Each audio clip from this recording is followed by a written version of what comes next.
है। सदियों से समुद्री जहाज यहाँ गुजरने से कतराते आए हैं। इस एरिया को ग्रेवयार्ड ऑफ शिप्स कहा जाता है। इसके बारे में मशहूर है कि आज भी यहाँ गर्क हुए समुद्री जहाज अक्सर नजर आते हैं। इन्हीं कहानियों में सबसे ज्यादा मशहूर है फ्लाइंग डचमैन की कहानी। 17वीं सदी में लापता हुए इस समुद्री जहाज को आज भी कई लोगों ने यहाँ पर देखा है। लेकिन अगर हम कहानियों को छोड़कर लॉजिकली भी देखें तो इस एरिया में आपको हजारों डूबी हुई शिप्स मिलेंगी। इस एरिया को कहते हैं केप ऑफ गुड होप। देखने में तो ये इंतहाई खूबसूरत समुंदर लगता है, मगर शिप्स के लिए ये किसी डेथ ट्रैप से कम नहीं है। आज के जीपीएस और बड़े बड़ी कंटेनर शिप्स के दौर में भी बहुत से समुद्री जहाज अफ्रीका के नीचे से गुजरने को अवॉइड करते हैं। लेकिन आखिर ऐसा क्यों है? तो चलिए जानते हैं इस सवाल का जवाब आज की वीडियो में। लेकिन वीडियो शुरू करने से पहले आप सब लोगों से रिक्वेस्ट है कि चैनल को सब्सक्राइब कर लें। इन वीडियोस को बनाने में बहुत रिसर्च, टाइम और फाइनेंशियल कॉस्ट लगती है और आपका सब्सक्राइब करना ही हमारे लिए सबसे बड़ी मोटिवेशन है। खुशकिस्मती का मकाम कहलाने वाला ये समुंदर यहाँ पर पहुंचने वाले पहले एक्सप्लोरर्स के लिए बहुत ही खौफनाक जगह थी। इस एरिया के बारे में कहानियां सुनकर 15वीं सदी में यूरोपियन सेलर्स ने यहाँ जाने का फैसला किया। 1488 में एक पोर्चुगीज सेलर बार्टोलोमियो डियाज ने सबसे पहले इसे क्रॉस करने की कोशिश की, लेकिन उसके साथ जो यहाँ पर गुजरी वो बहुत भयानक था। तूफानी हवाएं उसकी शिप को उठाकर इधर से उधर फेंक रही थी और उसकी शिप बस डूबने के करीब थी। वो बड़ी मुश्किल से यहाँ से जान बचाकर निकला और अफ्रीका के नीचे से गुजरने वाला पहला यूरोपियन बन गया। उसने इस जगह का नाम केप ऑफ स्टॉर्म्स रखा, क्योंकि जैसा मौसम उसने यहाँ एक्सपीरियंस किया था उसके हिसाब से यही नाम सही था। लेकिन पोर्चुगल में मौजूद बार्टोलोमियो का किंग इस जगह को बिल्कुल अलग नजर से देख रहा था। उसे यहाँ पर अपॉर्चुनिटी नजर आ रही थी। उसने इस जगह का नाम बदलकर केप ऑफ गुड होप रख दिया, क्योंकि ये रास्ता जाता था इंडिया तक, मसालों और खजाने की सरजमीन। और उसके बाद ये एरिया बहुत सी एम्पायर्स के लिए गेटवे बन गया। पोर्चुगीज के बाद यहाँ से डच गुजरे और फिर ब्रिटिश भी यहीं से एशिया आए। उनके शिप्स यहाँ से सिर्फ मसाले और सिल्क ही नहीं बल्कि सोना, गुलाम और हाथी के दांत भी लेकर जाने लगी। हर सफर में पैसा बन रहा था, लेकिन हर सफर में मौत का खतरा भी होता था। यहाँ पर इतनी ज्यादा शिप्स लापता हुई कि सबको लगने लगा कि यहाँ कुछ सुपरनैचुरल चल रहा है। और यहीं से शुरुआत हुई फ्लाइंग डचमैन की कहानी की। कहते हैं कि 1600s में एक डच कैप्टन ने कसम खाई कि वो अफ्रीका के नीचे से इस समुद्र को क्रॉस करेगा, लेकिन उसकी शिप भी इस समुद्र की नजर हो गई। और कहते हैं कि आज भी उसकी रूह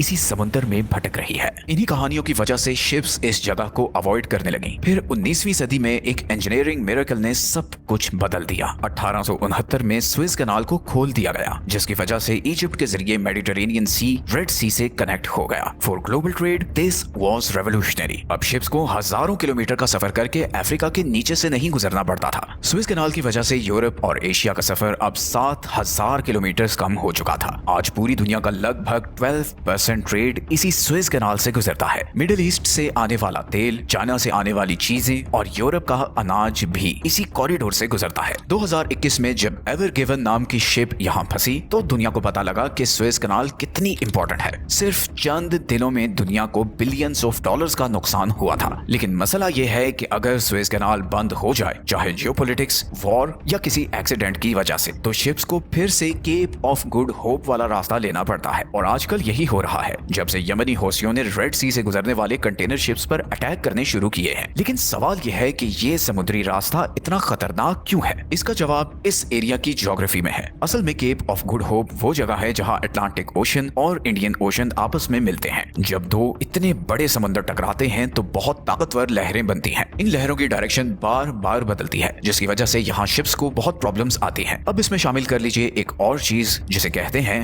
रोरिंग फोर्टीज। ये बहुत पावरफुल हवाएं हैं जो जमीन के गिर्द हर वक्त 40 डिग्री लैटिट्यूड में चलती रहती हैं। ये हवाएं इतनी तेज होती हैं कि समुद्र में बिल्डिंग्स जितनी ऊंची वेव्स पैदा कर देती हैं। और सर्दियों के दिनों में तो यहाँ 10 से 15 मीटर ऊंची लहरें तो बहुत कॉमन है। यहाँ शिप्स ऐसे उछल रही होती हैं जैसे कोई खिलौना हो, और कभी एकदम से तूफान भी आ जाते हैं। इवन आज के दौर के मॉडर्न स्टील के समुद्री जहाज जिनमें रेडार और लेटेस्ट टेक्नोलॉजी है, वो भी इन लहरों के आगे कोई ताकत नहीं रखते। लेकिन यहाँ खतरा सिर्फ लहरों से ही नहीं है। यहाँ की कोस्ट लाइन भी बहुत रफ और पथरीली है और शिप्स के रुकने की कोई जगह नहीं है। उस जमाने में जब जहाज सिर्फ हवा के सहारे चलते थे, इन पानियों में सफर तकरीबन नामुमकिन था। जरा सी गलती का मतलब होता था कि जहाज सीधा चट्टानों से टकराकर टुकड़े टुकड़े हो जाएगा। इसीलिए इस एरिया में आज भी सैकड़ों जहाजों के मलबे पड़े हैं। लेकिन इस रास्ते में सिर्फ केप ऑफ गुड होप ही डेंजरस नहीं, बल्कि शिप्स को और भी खतरात से गुजरना पड़ता है। अफ्रीका की वेस्ट कोस्ट पर है नामीबिया स्केलेटन कोस्ट। इसके नाम से ही आपको अंदाजा हो गया होगा। सदियों से फॉग, तूफान और ताकतवर लहरों ने यहाँ बहुत से समुद्री जहाजों को तबाह किया है। दूसरी वर्ल्ड वॉर के दौरान एक ब्रिटिश शिप ड्यूडेनिन यहाँ तबाह हुआ था और उसके सारे मुसाफिर इधर रेगिस्तान में फंसे रह गए थे। इसी रूट में शिप्स जब ईस्ट की तरफ मुड़ती हैं तो वहाँ पर मेडागास्कर और अफ्रीका के बीच मोजम्बिक चैनल है। यहाँ बहुत तूफान आते हैं और हवाओं की स्पीड इतनी तेज होती है कि वो शिप्स को पेपर की तरह उड़ा कर रख देती है। सदियों से सेलर्स इस एरिया से भी उतना ही डरते आए हैं जितना केप ऑफ गुड होप से। इवन आज भी शिप्स बहुत ही एहतियात से ये समुद्र क्रॉस करते हैं क्योंकि किसी भी वक्त तूफान आ जाते हैं। लेकिन अगर कोई कप्तान धुंध, लहरों और तूफानों से बच भी निकले तो आगे एक और खौफ उसका इंतजार करता है और वो खौफ है पायरेट्स का। 2000s के शुरू में सोमालिया के करीब समुद्र दुनिया का सबसे खतरनाक पॉइंट बन गया था। छोटी छोटी बोट्स में सवार पायरेट्स राइफल्स और रॉकेट लॉन्चर्स के जोर पर बड़े बड़े टैंकर्स को किडनैप करके उनसे मिलियंस ऑफ डॉलर्स लेते थे। 2011 में इन पायरेट्स की वजह से वर्ल्ड इकोनॉमी को $7 बिलियन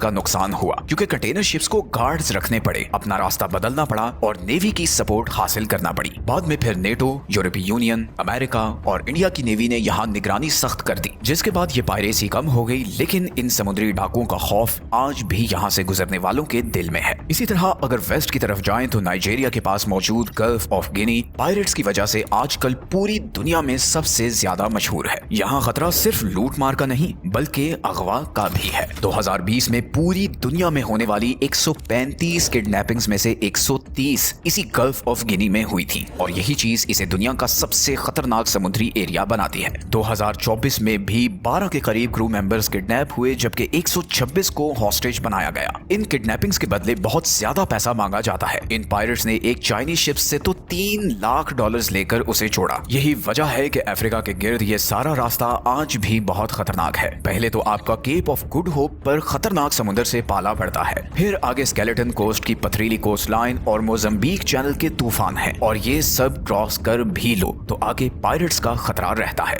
लेकिन इस सारी कहानी का एक पॉलिटिकल एंगल भी है। अफ्रीका के चारों तरफ ये समुद्र सिर्फ ट्रेड की वजह से ही इंपॉर्टेंट नहीं बल्कि ये इंपॉर्टेंट मिलिट्री और स्ट्रेटेजिक जोन्स भी हैं। फॉर एग्जांपल रेड सी में जो केप ऑफ गुड होप के नॉर्थ में है वहां यमनी होसी कंटेनर शिप्स पर लगातार अटैक्स कर रहे हैं। नवंबर 2023 के मिड से अब तक 90 शिप्स को टारगेट किया जा चुका है जिसमें से 30 काफी डैमेज हुई और 2 डूब गईं। इन हमलों की वजह से स्विस कनाल से गुजरने वाली ट्रैफिक पर बहुत बुरा असर पड़ा है। 2024 के शुरू में इस कनाल से गुजरने वाली ट्रैफिक पिछले साल की निस्बत 50% गिर चुकी थी। शिप्स ने अपना रूट बदल दिया है और वो एक बार फिर अब अफ्रीका के नीचे वाला रूट यूज कर रही है। इसीलिए ये एरिया एक बार फिर ग्लोबल शिपिंग और ट्रेड के लिए बहुत इंपॉर्टेंट बन चुका है। दुनिया की बड़ी ताकतें अच्छी तरह जानती हैं कि ये इलाका कितना हसास है। इसीलिए अमेरिका, चीन और यूरोप की नेवीज यहाँ मुसलसल गश्त करती हैं। हॉर्न ऑफ अफ्रीका के करीब मौजूद जिबूटी भी इंटरनेशनल मिलिट्रीज का हब बन चुका है। यहाँ पर कई फॉरेन मिलिट्री बेसेस हैं जिनमें चाइना की बेस भी शामिल है। इन समुद्रों को कंट्रोल करने की जद्दोजहद आज भी जारी है, जैसे सदियों पहले ये कोशिश बार्टोलोमियो डियाज और वास्को डी गामा ने की थी। अफ्रीका के नीचे से गुजरने वाला ये रूट जरूरी भी है और खतरनाक भी। एक तरफ तो दुनिया का तेल, गैस और कार्गो यहाँ से दूसरे कॉन्टिनेंट्स को जाता है, लेकिन यही रास्ता खतरात से भी भरा हुआ है।